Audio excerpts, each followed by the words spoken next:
Definisi dan tipe diabetes mellitus pada lansia. Diabetes mellitus (DM) adalah penyakit metabolik kronis dengan ciri utama hiperglikemia akibat gangguan sekresi insulin, kerja insulin, atau keduanya. Tipe diabetes yang paling sering pada lansia adalah diabetes mellitus tipe 2 (DMT2) yang terkait resistensi insulin dan faktor gaya hidup. Ada juga diabetes yang disebabkan penggunaan obat steroid induced diabetes. Gitu ya teman-teman. Faktor risiko dan penyebab. Faktor keturunan, obesitas, pola makan tinggi gula dan lemak, gaya hidup tidak aktif, dan penurunan sensitivitas insulin karena penuaan. Penyakit penyerta seperti hipertensi, dislipidemia, dan kondisi medis lainnya memperberat risiko. Gejala klinis, sering merasa haus dan lapar, sering buang air kecil terutama malam hari, penurunan berat badan tanpa sebab jelas, kelelahan berlebihan, luka sulit sembuh, penglihatan kabur, dan gejala neuropati seperti kesemutan atau mati rasa di anggota badan. Dampak dan komplikasi. Komplikasi makrovaskular, penyakit jantung koroner, stroke, komplikasi mikrovaskular, nefropati, gangguan ginjal, retinopati, gangguan penglihatan, neuropati, kerusakan saraf, risiko infeksi dan luka sulit sembuh yang dapat menyebabkan amputasi, gangguan mental dan kognitif termasuk risiko depresi.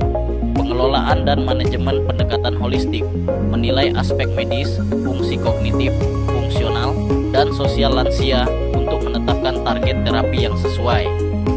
Target glikemik bervariasi tergantung kondisi pasien, misalnya lansia dengan kondisi baik dan sedikit komplikasi, target HbA1c kurang dari 7,5%.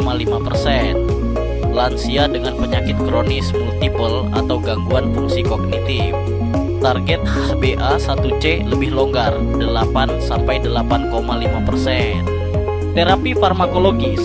Metformin sebagai obat lini pertama, aman dengan risiko hipoglikemia rendah, digunakan pada lansia dengan fungsi ginjal memadai.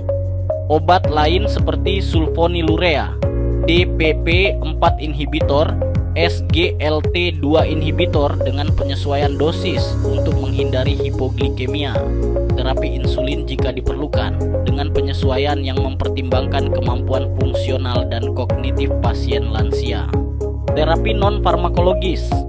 Pola makan sehat, makanan rendah gula dan lemak, tinggi serat, porsi terkontrol.